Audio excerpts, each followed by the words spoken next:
Hey everybody, it's Dave. This video is part one of a short series that I'm calling Basics of Application Modeler, and I'll go over most of the parts of Application Modeler, including things like the Application Modeler Wizard and Launch and Attach, like I'll do in this video. Then in part two, we'll talk about the Application Explorer, and then in part 3 and 4, we'll be talking about HTML, SPY Mode, AA, UIA, Win32, and I'll talk about best practices along the way, things that I think are important whenever you're identifying elements, how you use them, the various features in Application Modeler that you can use to your advantage. So with that, let's get into the first part and talk about Application Modeler Wizard and also Launch and Attach. Let's start by looking at the Application Modeler Wizard. And I can show you that from this window, but I'm going to close it, create a new object so that I can kind of pretend you're following along if you want to. So I'm going to minus this window. We're going to start with a brand new object. We'll go to a web page and we'll go through the wizard to attach to that object. So I'm going to right click on my folder, click create object, and then I'm going to call this a test object. Click next, and then I'll just type a description here. Click finish, and now I have my new object. I'm going to double click on that object to open it up in Object Studio, and then the next thing I want to do is open a web page. So let's open Internet Explorer, and it came straight to Google for me. So if you don't already have Google open, then navigate to www.google.com, and then it should look something like this. Might have a different image for you.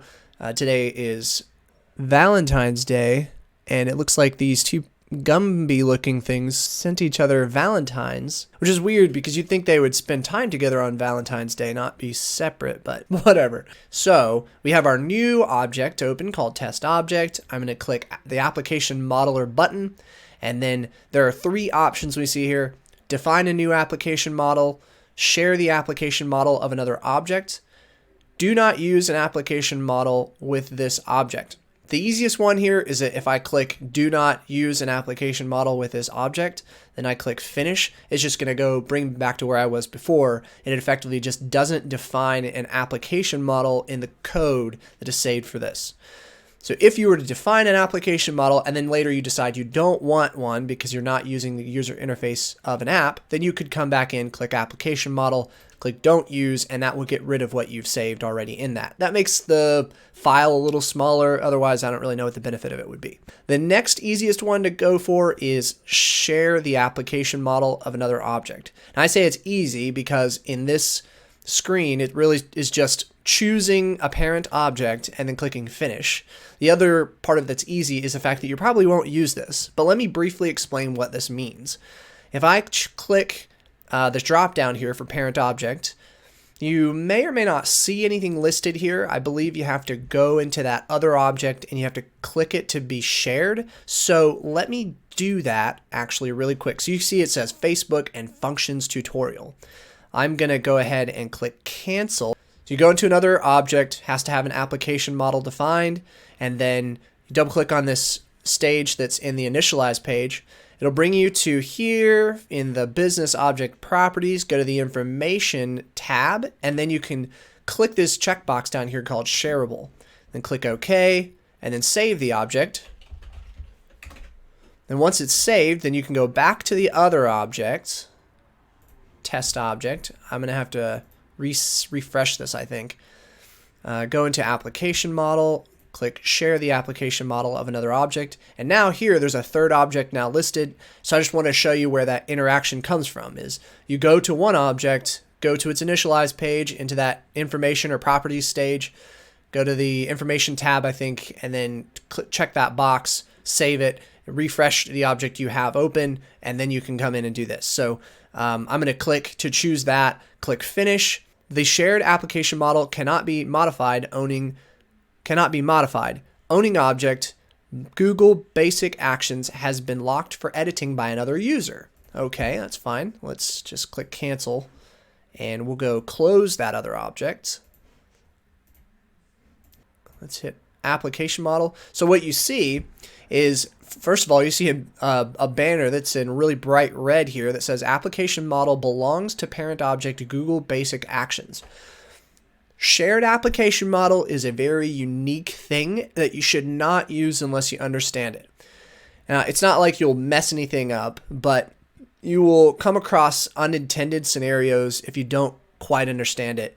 Again, I don't want you to be afraid of it, but it is a good idea to test it out and practice it and understand what it's doing before you try to use this. So the first thing to note is that it effectively imports all of the elements, the whole application model, from that parent object. It's only saved in one place, and you saw that's why it wouldn't let us edit the parent object. But I can create new elements here. Well, if I can figure out how to create new elements, right? If I add an element and then I save this, that element will now be available in the parent object too. So if I went to Google Basic Actions, this element 2 object would now be there. The whole point of shared objects is that you effectively make one application model, and then you can have a bunch of objects all use that same application model, but have different actions available in them. And that's effectively the only purpose, is to be able to separate the actions into multiple objects. And one thing this does really cool is that once you've attached with one of those objects, all of those objects are now attached to the application model. If you don't know what I'm talking about, don't worry about it. You probably don't want to use this feature. It's not 100% necessary. And there's reasons why it becomes a little bit excessive. And that is, actually the primary reason is that it will collect all of these elements in this same list. And all of your objects will now add to that list. And it gets to be a huge list over here where you're scrolling up and down trying to find things. It's not necessarily bad, but you want to use it on purpose. I've spent a lot of time here now talking about shared application model or shared object model, but I think that it's important to have some idea of what's there and really have an idea why you're not using it. So look in the F1 help. You can hit F1, you can search about the shared application model, and it'll give you some more information as well. I'm going to stop using that and go back to not having an application model at all, and then use the third option we haven't used yet. So I'm going to click Application Wizard. You see I'm in the root node here. Click Application Wizard. Don't use an application model. Finish. Go back into application model, and now we're back to where we were when we started. Define a new application model is the final option. This is most likely the one that you're going to end up using when you create an object. So click Next. Indicate what type of application you're using. Let me just run over them really quick. Windows application is almost any application that you're going to use that you open on your computer and is not inside of a browser.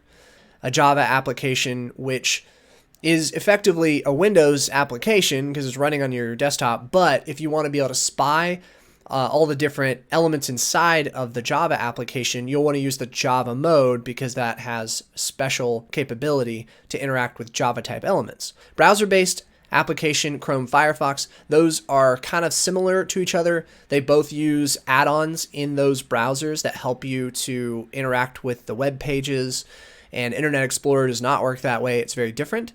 So browser-based application, Internet Explorer is what I'm going to choose in a minute. And then the last one here is mainframe application. So if you're going to be interacting with a mainframe emulator, you'll click this, and I'll just click Next so you can see it looks very different from the other 4 choices.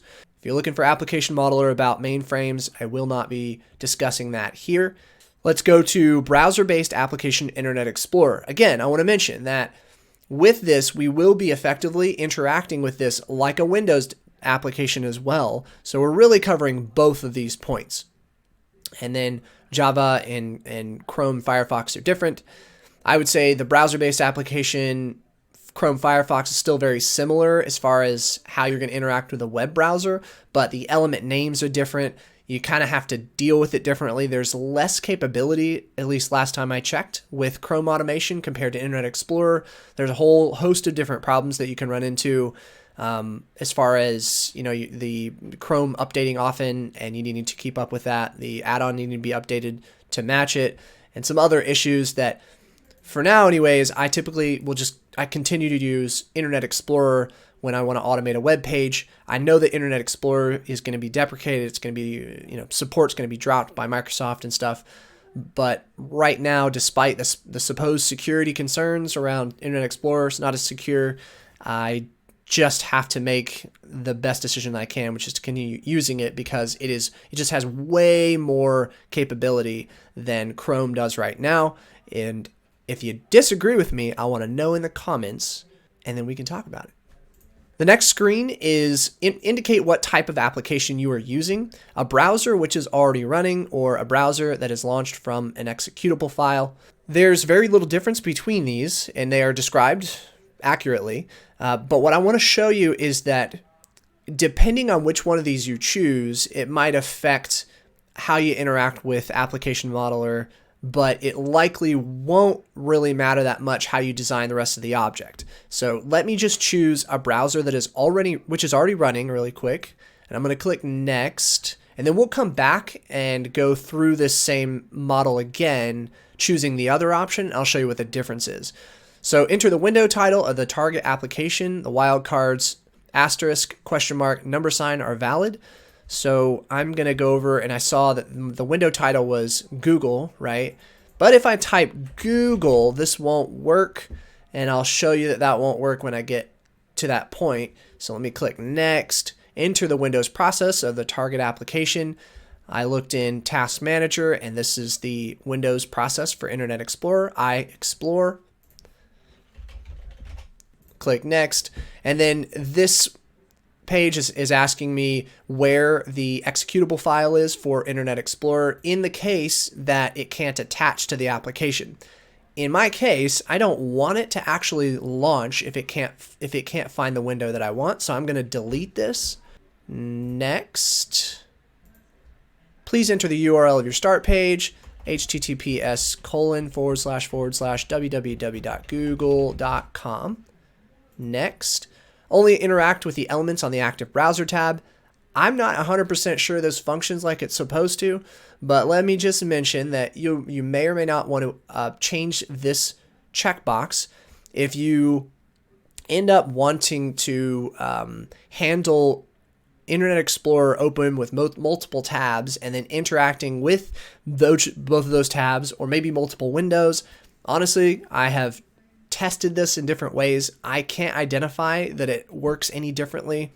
And when I have two tabs open, it will still identify elements on a secondary tab. If anybody has an idea about this, let me know. I suspect that this may be kind of a legacy option and it's just here because it used to matter. Next, enable Java integration techniques. We're not working with a web page that has Java elements in it. Next, exclude HTC components improves performance. So the fact that it says improves performance tells me I'm going to leave this checked. But just to mention quickly that the very little that I do know about this is that this is a legacy component. So there's a number of features in Blue Prism that are here just for the purpose of supporting legacy old applications. And you probably come across it less and less often as the years go by, but they're still here for those older types of applications. And this specifically only is a thing in Internet Explorer, if I remember correctly. So you can leave that checked, though, most likely, unless you know a reason not to leave it checked. Next, Application Manager mode. All right, so there's another one that you're very unlikely to have to change, and I would say to just completely ignore this option, leave it as embedded default, unless you run into problems like you try to attach to an application, and let's say that it attaches, or maybe it gives you a crazy error when you're trying to attach, not just can't find a window with the query terms, right? Or something like that. Let's say you try to attach, and then you go to spy the element, and it says error during spy operation. That can mean a couple different things, but I believe it can also effectively mean that you're attaching to the wrong bitness of an app. So your application model is expecting a 64-bit app, but it's actually a 32-bit app, or the other way around. I'm not an expert in this. I'm not going to claim to be. Please don't just go spouting off the same things that I just said. You may need to choose a different bitness according to the application that you're working with. If you're not running into any issues, you should just use embedded. And I can tell you that 98% of the time I have not had to do this, but let's move on. Okay, so now we're in the last screen of Application Modeler. I'm going to click Finish. Immediately, the Application Modeler window will pop back up, and this is where we can start to add elements. But first, let me direct you to down here. You can see I'm going to click the root node. You can see launch down here on the bottom right, but when I click the root node, the launch button is going to go off to the left. Note that it still says launch when you first create the application model, choosing attach to an existing window. I'm going to click OK, and then go back into application modeler, and now it says attach. A bug? I don't know, but it's been like that for years, so let's just leave it like it is because Dave is used to it by now, all right? So now I can click attach. It's still going to fail. So I know that the reason is the window title, and you'd probably guess that it's either the process name or the name of the window title. We'd already verified the process name. You don't put .exe in this. So I'm going to put an asterisk at the end of this. The reason is that all Internet Explorer window titles have a space hyphen space Internet Explorer at the end of them. So I'm going to click attach. Right. Can't believe I forgot this. Okay, so this is really important, and I want to know if you, in the comments, if you have a solution to this, and you see I'm just doing something wrong here. Internet Explorer is special. It has two processes associated with it. If you look in Task Manager, you can see iExplore and iExplorer. There are two tasks, and I can tell you both of these, when I say tasks, I mean processes. There are two processes associated with this window. And what I can do is I can attach to it by a child index. I'll show you that really quick. So let's just click OK. Rename, attach. Okay, we'll drop a navigate stage. I hope you're following along. I apologize if I'm going too quickly, but this isn't really the whole point of this video. Okay, I'm going to put the, oh wait, let's see. I should be able to leave these blank, and it'll use the parameters that are in, that I already put in application model. So I'm going to put child index 0 and see if this works. I don't know if it will. Okay, so it worked. It attached to child index 0.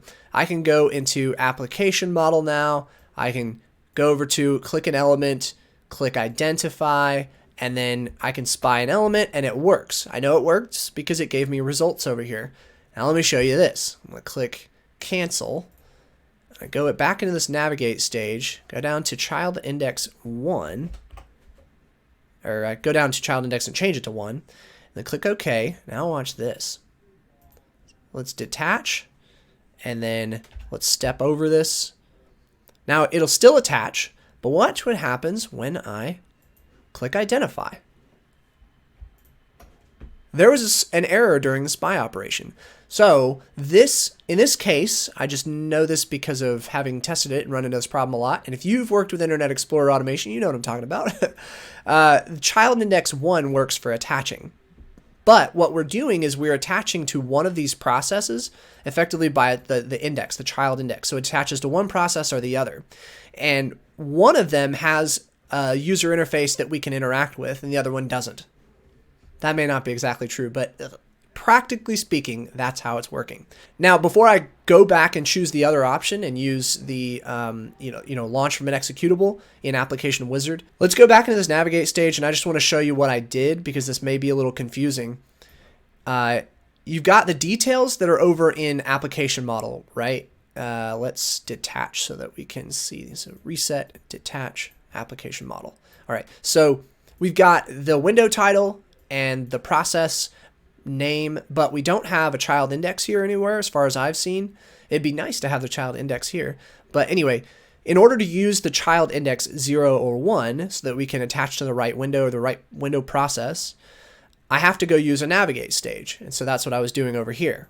So what you might normally do is you would fill in this window title and fill in this process name. You'd put Google star with quotation marks around it, and I explore quotation marks around it, and then you'd put child index 0. If you don't fill in any of these parameters that are also available in the application model like I showed you, then it'll use that value as if it's like a default. Now let's go back to Application Modeler, go back through the wizard again, Application Wizard, and we're going to choose the same things up to that one point where we were going to change our minds. So define a new application model. Next, we already have Internet Explorer chosen. Okay, here. So I chose a browser which is already running. And you saw because of that child index problem, the fact that the application modeler doesn't let me choose the child index, I have to use a navigate stage to attach to the application. Well, I just want to spy stuff in application modeler, right? I don't want to have to leave that application modeler window and just to go use a navigate stage so I can attach the application. So I'm going to choose instead a browser that is launched from an executable file. Click next, and then here it's, of course I did. So I think it's going to be something like C program files iexplore.exe. Next, the URL of your start page, that's still the same. So remember, I'm effectively clicking next on these because I don't usually need to change them. I showed you the thing about that you can leave the window title and the process name empty, but window title and process name are no longer in the application model because we switched it over to be the one that launches from an executable. So since they're not there, they're not the default values for these. So if I try to step over this, it's going to give me an error and say at least one of the window title, process name, or process ID must be specified. Google star and iExplore with quotation marks around it. Step over and it attached. Let's just make sure that it attached to the right thing, you remember. So let's go to this element, identify, pick any random thing, and we have identified it. Okay, so we have that. Now, the thing I want to show you is that how do you get to the point where you're working with this and being able to spy without using a navigate stage, because that's really silly. You want to be able to attach while you're in at the application modeler. Well, the simple answer to that is to launch. So detach, and I'm going to actually close this other window, click application modeler, and go down to launch. And so it's going to open Internet Explorer, go to the web page. Now you're attached. Let me just show you that if you're thinking like, okay, well, I mean, I need it to go to the next, I need to be on the next page, right? Like I'm in an app and I've got multiple screens that I'm working with all in the same object. I haven't split them up.